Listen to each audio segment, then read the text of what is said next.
Welcome to As the Key Turns. It's where we talk about things that happened at the United States Penitentiary in Marion, Illinois.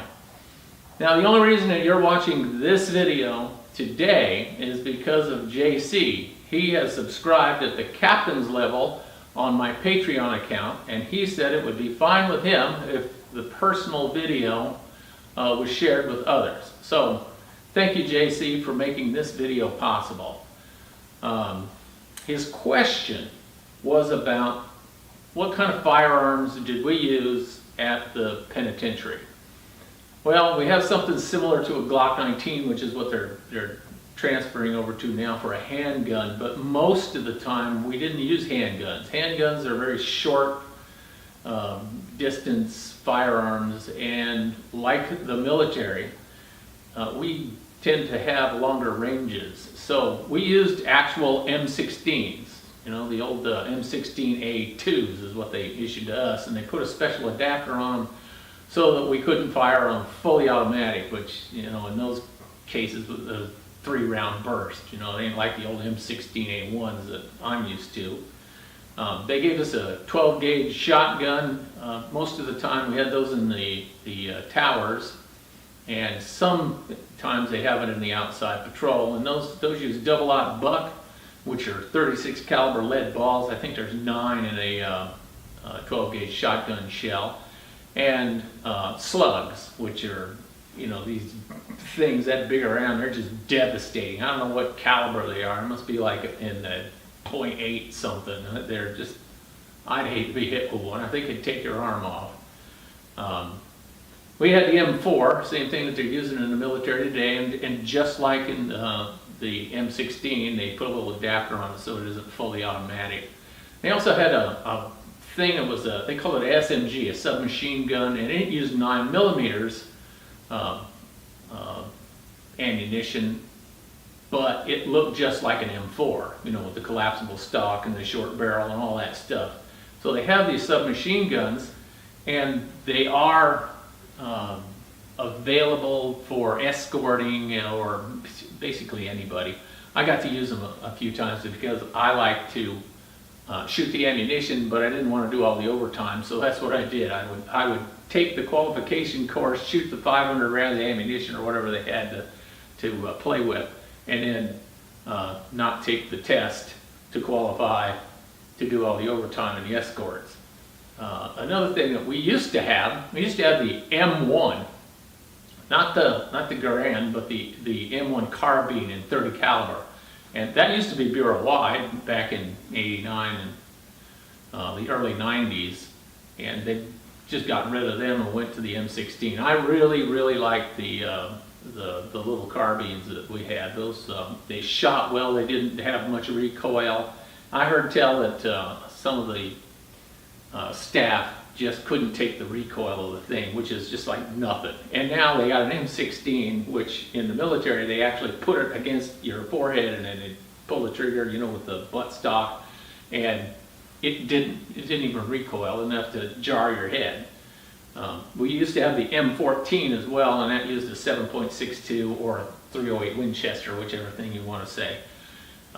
Those were really good long-range weapons, and they struck very hard.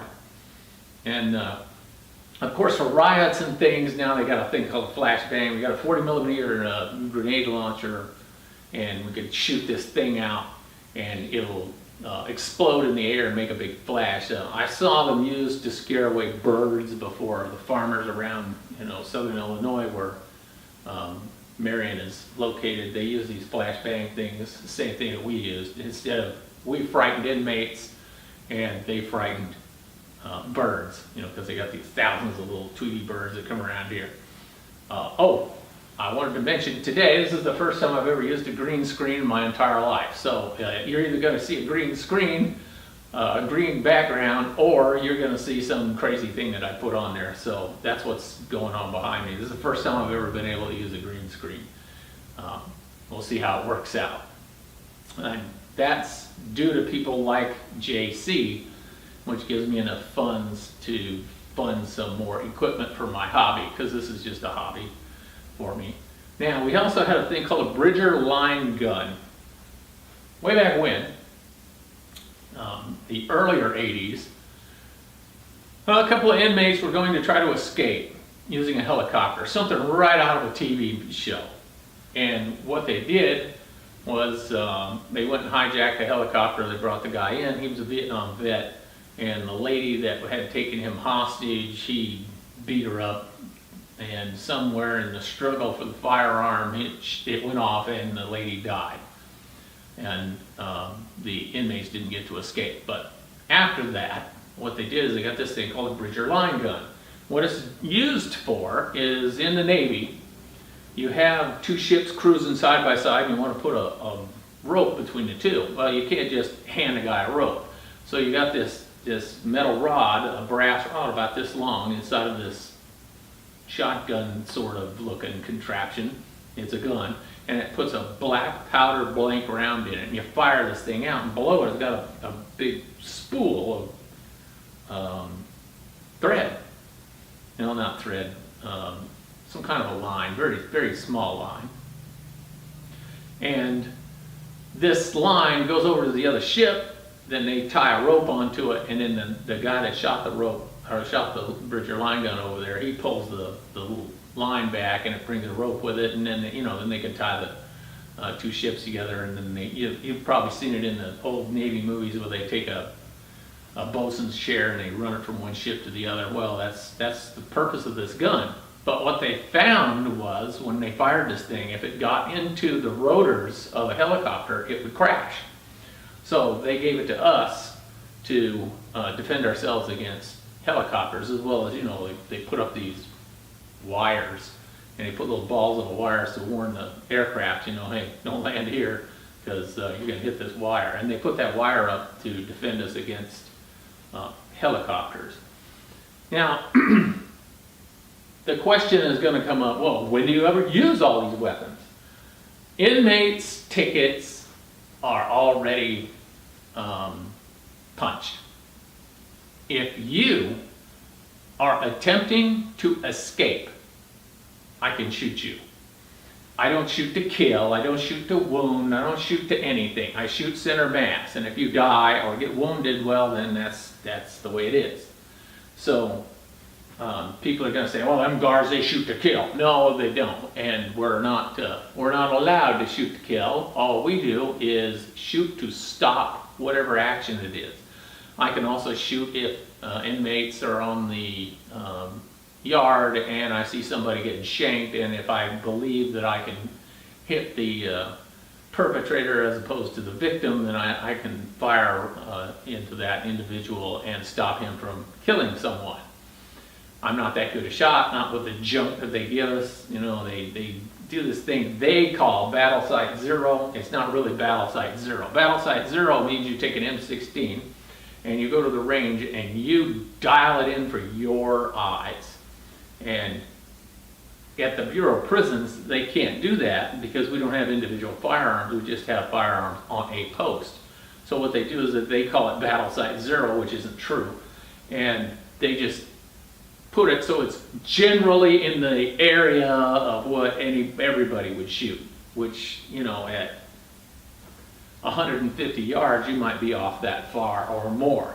So I wouldn't trust myself to shoot and hit an inmate that's in the vicinity of anybody else. All these 40 millimeter grenades too, they use gas, and if it's authorized by the warden, we can use tear gas. We can deploy tear gas to stop disturbances. And that's pretty much all the firearms stuff that we do. I mean, we take training once a year. Most of us have personal firearms, and yes, we can carry them off duty. If you're retired like I am, you have to go take a test once a year. In Illinois, it's by the state police. And after the successful completion of the test, they give me a little card, and it says that I can carry a firearm in anywhere in the United States. Puerto Rico, Guam, America, Samoa, wherever, I can carry a firearm. But I can't when I'm in my normal home in the tropics. So, darn, they don't allow it. Although I'm working on that possibility of getting a weapon there. And I have noticed that it really bothers a lot of people if someone wears a bow tie, so I decided to wear one today. That's why I'm doing it. So go ahead and write in and say about all the silly things that you like to say about people who wear bow ties. Because that's why I'm wearing it for you folks. Now, if you've enjoyed this video, by all means, please hit the like button. Remember, I have a podcast, As the Key Turns, where all podcasts are heard. And I do ask if you would make at least a small donation to patreon.com. It's As the Key Turns on patreon.com.